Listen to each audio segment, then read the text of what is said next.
and welcome to Studio Set Stage, a weekly podcast with us, Cynthia Mallard and MARQ Dean, where we take you from the studio to the set to the stage in the world of entertainment. Hello and welcome back to Studio Set Stage. I'm your girl, Cynthia Mallard. And I'm MARQ Dean. Hey guys, we're back for another week. I know some of you guys are probably like, what? Where have you guys been? So we have been busy. We have been on the road. We took Studio Set Stage, as you know, like elections, right? Yes, it was election week. Elections are over now. Yes. So we just kind of want to talk about kind of what we've been doing like all last week with the elections, with us being here in Georgia. Yes, indeed. Very, very, very eventful time last week. Week of elections. The gubernatorial race in Georgia. And I was just sipping on something. So I was like, well, let me get that right now. Oh, so you were sipping on something. Yeah, okay. Ginger ale, guys.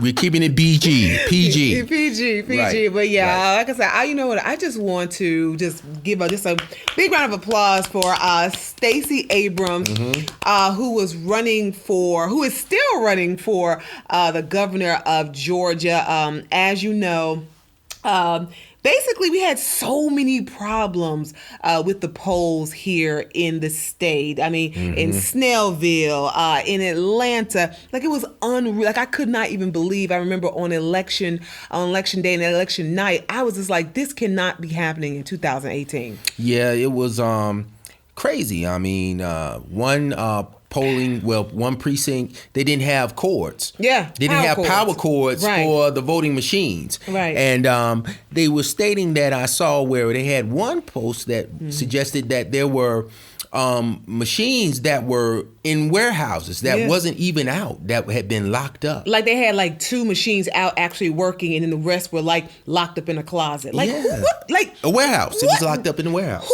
Who is responsible for that? Isn't it the Secretary of State's office? Yes, the Secretary of State, and ironically, the Secretary of State is Brian Kemp, which was the Republican candidate for governor in Georgia. And so since the beginning of the race, once he announced his candidacy, there had been some questions raised as far as ethical questions raised about him being involved in that race and still being over as the custodian, if you will, over the voting. He should have resigned. Like he should have stepped away for a little bit, especially if he was running for governor. I mean, it doesn't make sense for you to hold an office, especially elections. You're over that, but you're actually running for governor. Yeah, he should have stepped away and let someone else take care of it. Yes, until the decide. And the thing about it is, we're still going. We still don't know who the governor of Georgia is. Yes, actually, the Democratic nominee Stacey Abrams has not conceded. That's right. Because there are I wouldn't concede either, though. Some provisional ballots that have not been counted, that haven't been counted, has not been completed. So and then some people were turned away. Right. At the polls, that type of thing. So people are like, oh, she's just, she's not participating. She's not being fair, or she's being a sore loser. What the hell ever. I wouldn't concede either. Right.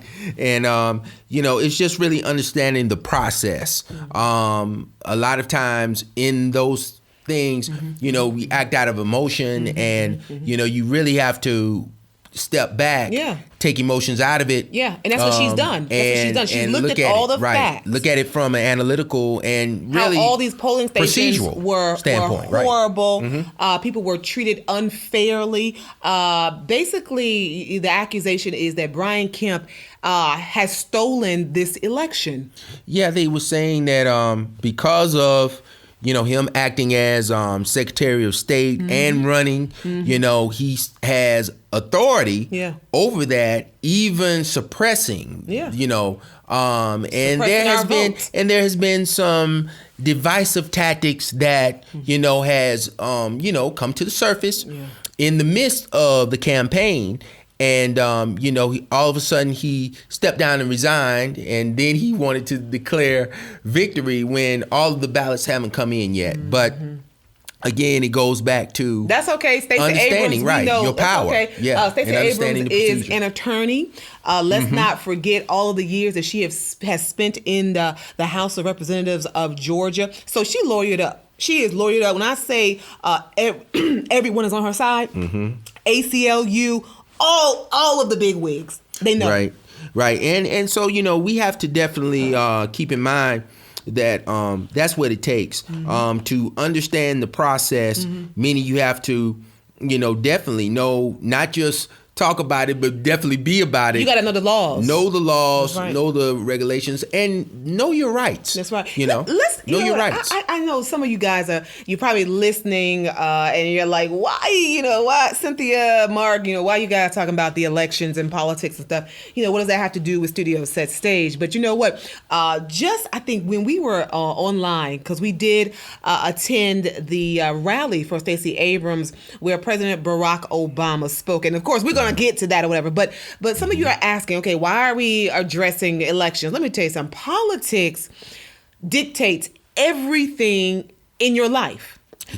Yes. So say if you're a music producer, you're an actor, you're doing all these different wonderful creative things.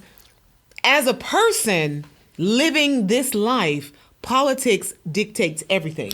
Yes, politics dictate everything. Procedures, regulations, laws that might affect your career directly.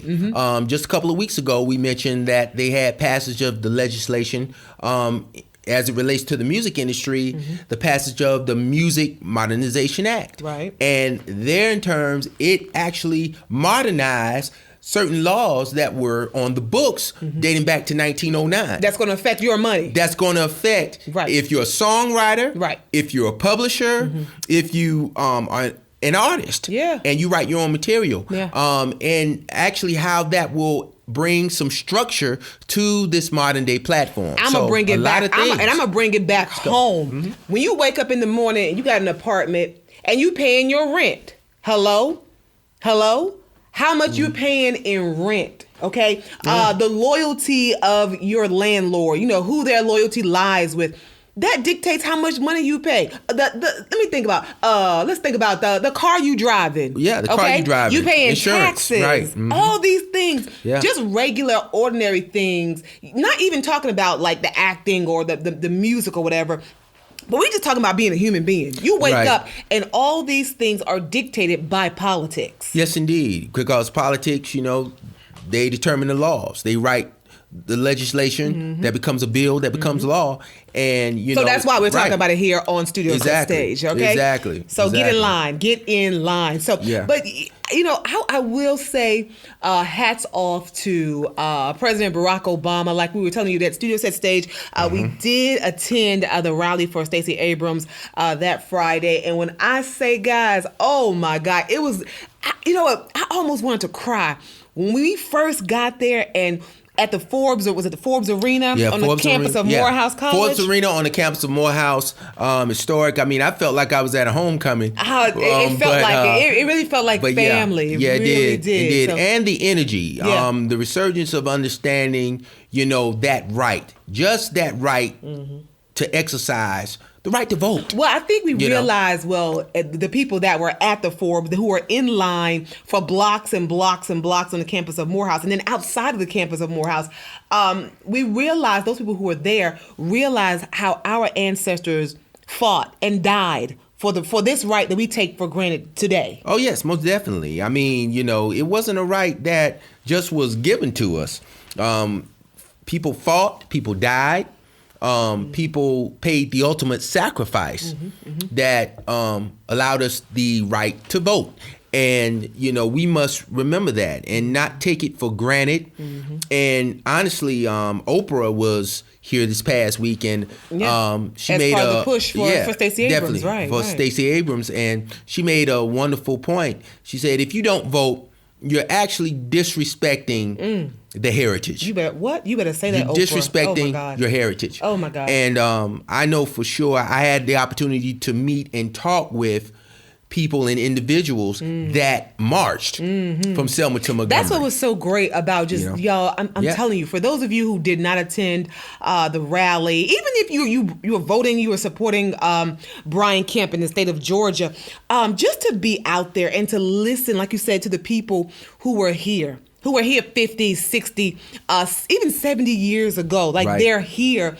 And for them to be in line and just talk about, what this moment means for them. I mean, it gives you goosebumps. Yeah, it does. And to know that you have, where people, it's been watered down, saying, well, your vote doesn't mean anything. Well, yes, it does. Yeah, it does. It comes down to it. Sometimes it's one vote that can make the difference. And if you don't exercise that, and even relating to understanding that this country is built on capitalism and how certain laws and legislation determine that, you're actually shooting yourself in the foot. I saw on Instagram. I saw on Instagram one person. Let me just go ahead and say. I mean, she's a white person, and she was like, me and my family, we vote every year. It's not a big thing. Like, I don't have to put a sticker on my chest to show that I voted. But see, and I wanted to respond to that, but I was like, okay, I'm going to wait until we go on air or whatever. But it's not a big deal for her. But she's not coming from our, slavery, African-American experience. It's a big freaking deal when you have been kept from that basic right. Yeah, and you're not far removed from it. Definitely, you're not. Actually, like I said, the Voting Rights Act became law in 1965. That's just a generation or so removed from us. Right. And not understanding that. And those that are born like, the generation under us millennials, I will say this.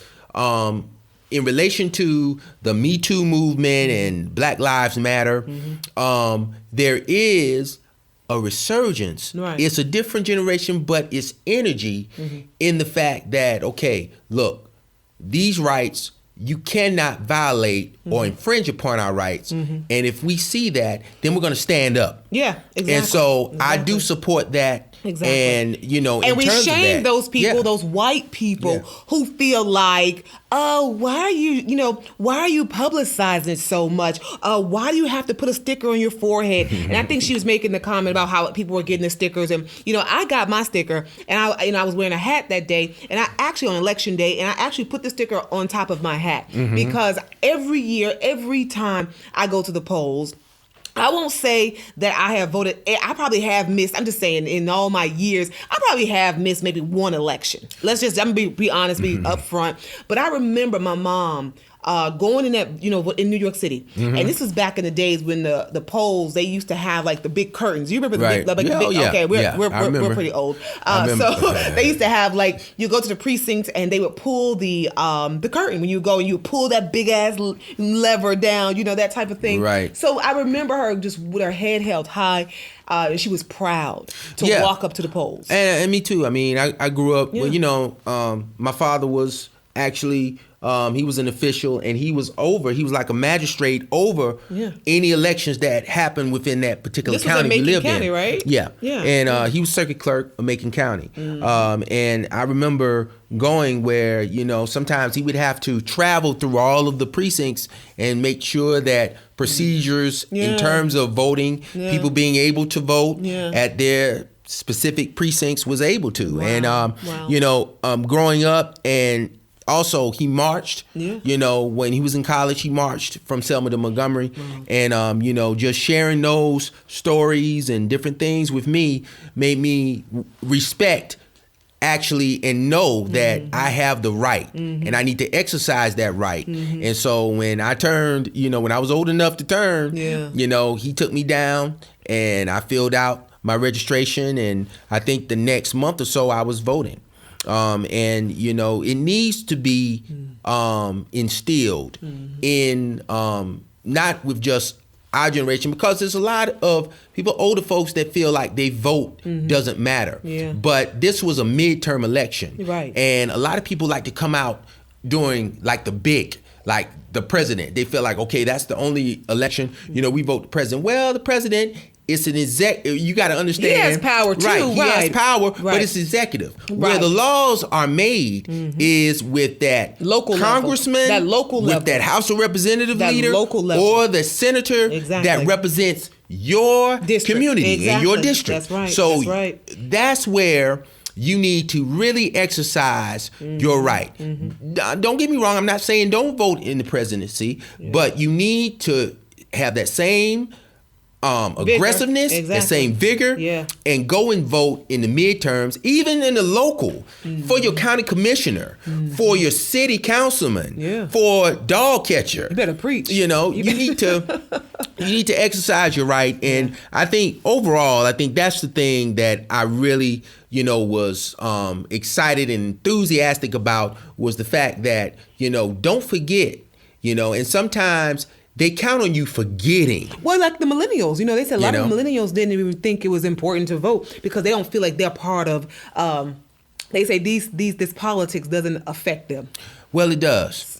If you want, believe it or not, it does. It affects every facet. Like I said before, they want you to think that it doesn't affect you. Yeah, that you're not living in the world that everyone else is. Like, what world are you living in where you feel like the politics don't affect you? If you drive a car, like I said earlier, you're renting, you got a mortgage, whatever it is. Politics is affecting you. Yeah, and it's politics in every facet, even as it relates to the entertainment industry. From the studio to the set to the stage, there is politics involved in that. In all of it, right.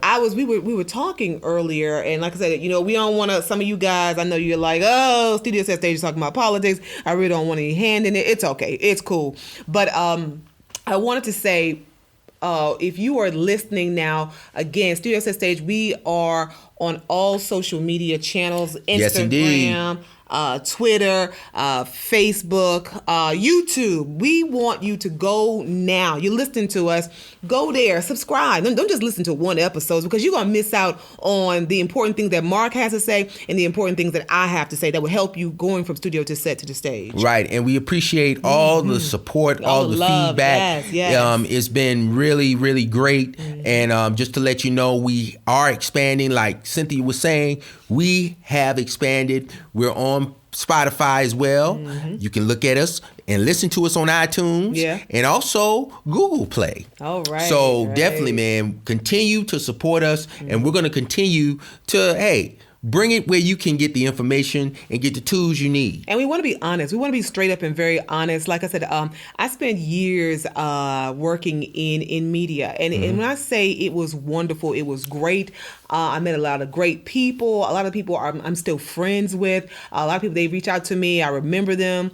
They remember me. Right. But you're governed by certain things, especially when you're working for a big corporate media company. And this also. Oh yeah, definitely. Even on your side with definitely. music. Yeah. I mean, being involved in it since I was a kid, literally, and coming through that, and it's a journey. Yeah, it's very unorthodox. Yeah. And I've said it before, there are no rules, but there is a process. So what I was in relation to, we have a certain freedom here just with engaging with you guys. And like I said, we're so happy that you're tuned in, because we are going to be launching our online shop. So a lot of you who already follow us, our online shop will be coming. So a lot of you have asked, how can we support you? How can we get the word out? How can we get Studio Set Stage out there? We've got the online shop coming. And when I say we have some dope merchandise, it is super dope. Yeah, they've been hitting me up. Do you have some t-shirts? Do you have some hoodies? Do you have this, that, and the third? Yeah. Yes, it's on the way. Yeah. It's on the way. Yeah. We just wanted to make sure that we have everything accessible so you can get it. Right. We don't want to put it up there and then y'all be like clicking on it and you be click and click, click, click, and click. What is going on? What is going on? And the app don't open up and it'd be like, can I give you 5 pennies? You just want to have like all your money stuff, all your, if you're gonna do Square, if you're gonna do the Shopify POS, you have to just figure those things out. So that's what we in the middle of. Yeah, now. You want to make sure that the platform is solid through and through, and we that's what we're working on. Yeah. And again, based on the feedback that we've gotten, it's coming real soon. So get ready, guys. I tell you one thing about this in the process, and we were talking about this earlier. Yeah. It's part of the journey, and in my post I did journey earlier sounds this week. So cliche-ish, but it is a journey. It is. No, I mean, no. It sounds kind of cliche-ish. Well, people use it a lot. Well, no, but it is what it is. It is. I mean, in this thing, people see the end result. They do. And that's what they see. In entertainment, that's what you see. When you see that TV show that you like, if you hear that song that you hear on the radio, that's the end result. But they don't know that possibly to get that song on that platform or on that radio, they probably started working on that maybe 6 months to a year. Shoot, sometimes 20 years more than before that. But I mean, to hone your skills, I remember speaking with Anthony Hamilton, and he made a great comment. He said, it took me almost 15 years to become an overnight success. Wow. And that's real. That's very strong. Strong words. A lot of people didn't know, but I mean, Anthony, they know him as a solo artist, but a lot of people didn't remember he was also a background singer for D'Angelo. Oh yeah. Back in the day. When D'Angelo was How Does It Feel? He was one of the background singers. Yeah. So he's been in the game for a minute, and but talking with him, I remember him saying that and talking about that. And then on the performance acting side, I remember working with a famed actress, Viola Davis, and she said the same thing. She had been in the game for at least 20, 30 years. Right. And people like the major talk show hosts didn't even know who she was. You know what I'm saying? Yeah. Like she would get passed up for roles, and she would be had like a major role or whatever, and then she'll book a role that's got like 2 words in it or something like that. So, definitely. But then when she bust out on the scene with a movie like Help or stage plays, Raising in the Sun, all kinds of, they'd be like, this is overnight. This is overnight or whatever. So I did say Raising in the Sun. I was getting it confused. I'm sorry about that. No. But it's okay. But like you said, I mean, it takes a long time. It takes a while, whatever, and you have to have the doggedness of a person who's very determined. I was talking this week. Week about we do the weekly postings, and I think on Thespian Thursdays this week, if some of you guys follow that, I was talking about how a lot of times you're feeling like, okay, why did I not book? Why am I not walking on a film set, a television set, or whatever? And sometimes it's just because you didn't commit. You didn't commit to your intention, your want, your objective. And I was just saying that all 3 of those things are the same. You can call it whatever word you want to call it, but you didn't commit to what that objective was. Yes, indeed. And commitment is one of the key elements. You have to stay the course. And I've said that. I mean, it's commitment equals success. Yes, indeed. You have to be committed and you have to be consistent. And also I will add this. You have to be patiently consistent. Now, some people might say, well, that's an oxymoron. No. In this thing, it can be a hurry and wait process. You're saying you might get an audition and you might get, say, a couple of auditions back to back to back to back. Yeah. But then, after those auditions, now you're waiting to see, well, if you landed the role or whatever. Yeah. That innate part of the journey in this thing. Look at Jeffrey Owens, who used to be an actor on the Cosby Show. Right. He went 3 to 4 or 5 years without booking anything, without working in the business. Yes, he did. Now he was continuing to audition, right? But he just wasn't getting anything. You know what I'm saying? So, but he kept going. He kept going. You have to keep regardless. Going. You have to be consistent and understand too, like your posts. I mean, that was great that you harked on that because really, a lot of people, like I said, in this end result, they see 0.100. So they think, well, hey, you can get there. Now, the goal is to get there, but you don't know where or how to start, how to initiate the process. And really, it's doing what's doable, but understanding, okay, well, this first step is going to set off my course to get there. Exactly. And so that's where you have to understand. And of course, one thing that's certain is change. I've talked about that in my last post. You gotta adapt. You gotta adapt. Man. You gotta adapt. And change can be a good thing. You know, if you look at certain things. I mean, you know, in the industry, especially in music right now, trends, technology, all of those are factors, but it changes almost like you would change your coat. Like you change your drawers. Yeah, well, you know, basically. Like you change your clothing. Okay, like you change your drawers. Anyway, but I mean, you're right, because I think about it in the performance like a long time ago. This is way before me, even way before I actually started auditioning. It used to be where, you know, actors, performers, or whatever it is, media, you would just go in, right? Yeah. You would go in face to face. Now it's self-taping. It's self-taping all day long. It allows like casting directors to see like millions of actors who are up for the same role.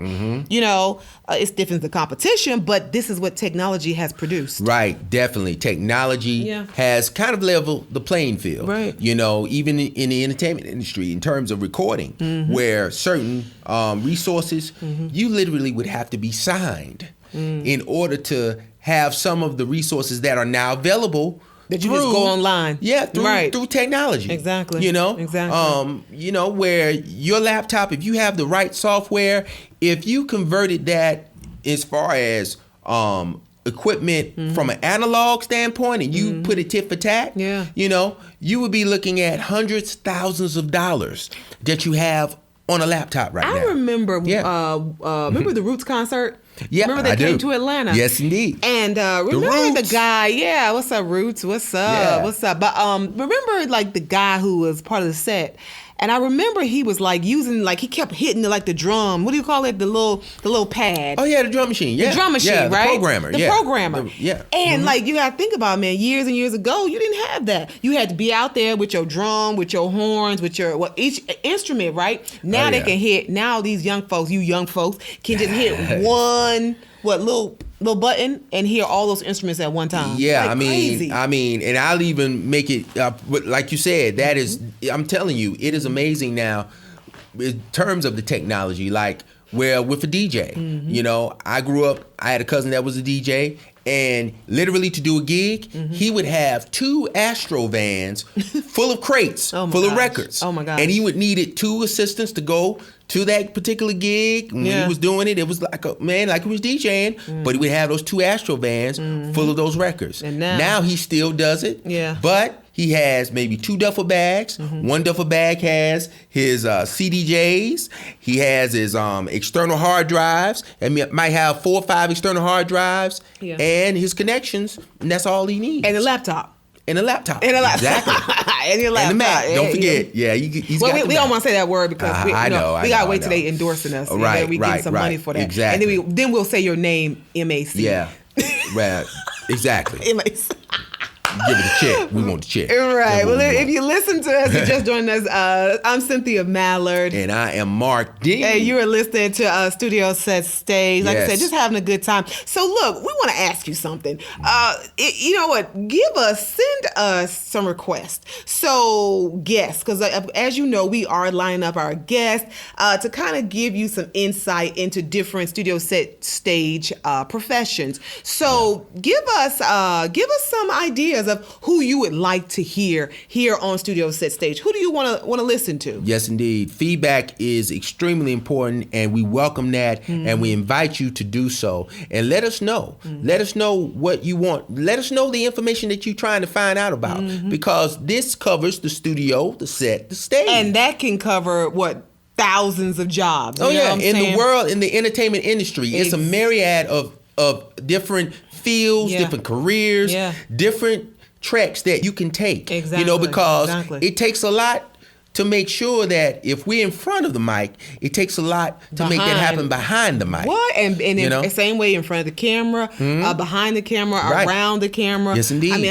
I think about like even being on sets. Like there's somebody who it is specifically their job. If you're doing a camera scene, a car scene, who changes out the windows, to do a picture car scene. Right. Who changes out the windows. Like, that's specifically their job, man or woman, to take out the windows of the windows that's in a car. Oh, yeah. Yeah. And put the windows back in the car, take the windows out, put the windows back in. Oh, yeah. That's all they do. Yeah, definitely. I mean, I remember I was on the set of that film, and they had 6 different versions of the same car. Oh, yeah. And they had one that looked like it was rattled with bullets. Mm-hmm. They had another one that, was clean. Mm-hmm. They had another one where the hood came off. With the dirt with the mud and all that stuff. So it's different stages. Right, so guys, different stages. In this thing, there's so many jobs. So like I said, get it to us. You can email us at studiosetstage@gmail.com. Right. And subscribe. We're on Spotify. We're on YouTube, iTunes, and we're also on Google Play. And you can send us a message also through those platforms too. We not picky. However you want to reach out to us, you can do it. Yes, indeed. So don't forget, hit us up with that feedback. We definitely appreciate it. All right, guys. This is Studio Set Stage. Yes. And I'm Mark Dean. And I'm Cynthia Mallard. And we'll see you later. Next time. Peace.